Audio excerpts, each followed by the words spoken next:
Now that you've been working with the definition of the derivative, I'm sure you will appreciate these shortcuts I'm about to prove for you. Let's start with some more obvious ones. If I have the function y equals c, where c is some constant, that's just a horizontal line, and the slope of a horizontal line is just 0. So the derivative of a constant is 0. If I have a line, mx plus b, the derivative of that, well, the slope of a line is the slope, so the derivative is mx plus b. Two helpful theorems. If you multiply your function by a constant, the derivative is the same as if you pull the constant out and take the derivative of the function. The derivative of a sum is the sum of the derivatives. The derivative of a difference is the difference of the derivatives. Time to get the two trig functions out of the way. To do the sine and cosine derivative, you need to remember a couple things. The limit as h approaches 0 of sine h over h is 1, and the limit as h approaches 0 of cosine h minus 1 over h is 0. You also need to remember the sum and difference formulas for sine and cosine. Let's start with sine. If f of x equals sine x and its derivative is cosine x. When we start the proof, the first thing we're going to need is the definition of the derivative. So I need to stick x plus h into the function of sine x. So I have sine of x plus h minus sine of x. I'm going to get 0 over 0, so I need to do something to shake this sucker up, and that's where the sum and difference formula comes in. I've got sine of alpha plus or minus beta, sine alpha cosine beta plus or minus cosine alpha sine beta. I'm going to use this with my sine x plus h and expand it. Notice that I have a sine x at the beginning and a sine x at the end, so I can factor that sine x out of those two terms. I'm left with sine x times cosine h, which is left on the inside, and when I suck the sine x, I'm left with a negative 1. And I've run out of space. I need more space. Ah, yes, that's much better. Okay, what do we have here? I have two terms on top over an h. I'm going to separate them. Why am I going to separate them? Well, because I know that cosine h minus 1 over h goes to 0 as h goes to 0, and sine h over h goes to 1.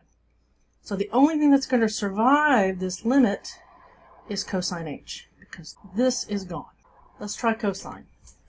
The derivative of cosine is negative sine. Again, we're going to start with the basic definition. We're going to plug x plus h into the function.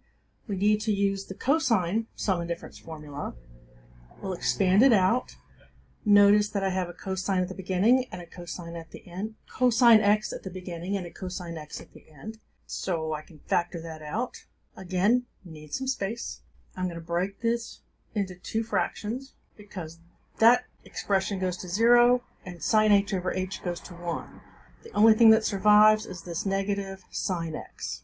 The first baby function after sine and cosine we want to do is the power function and use the power rule. If f of x equals x to the n for some positive integer n, then the derivative is n times x to the n minus 1.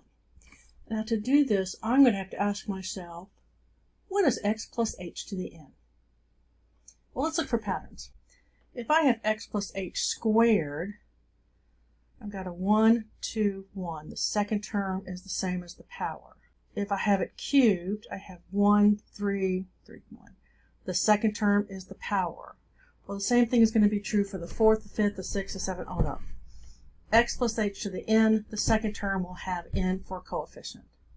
So let's figure out what this looks like.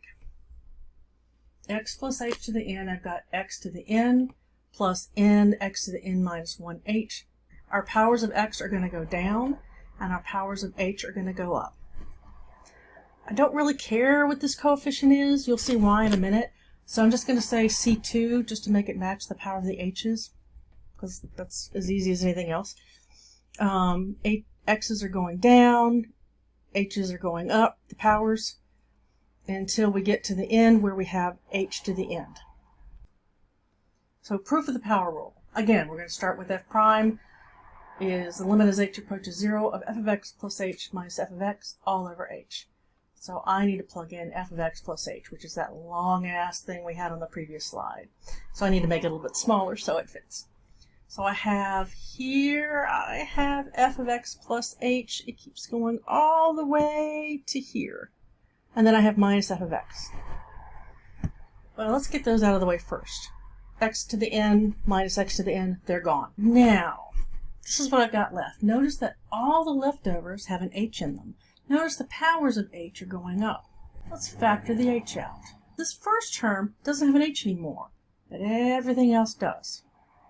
So let's cancel those h's and write what I have. So this guy has no h's, this first term. Everything else has an h, so when I plug in 0, those go away. The only thing that survives is n x to the n minus 1. What are our takeaways? The derivative of x to the n, where n is some positive integer n, is n times x to the n minus 1. Now, I only proved it for a positive integer because that's all we can do right now, but this is actually true for any real number. We'll get on that more later. We know the derivative of sine is cosine, and we know the derivative of cosine is negative sine. So memorize these, and then we'll move on to others.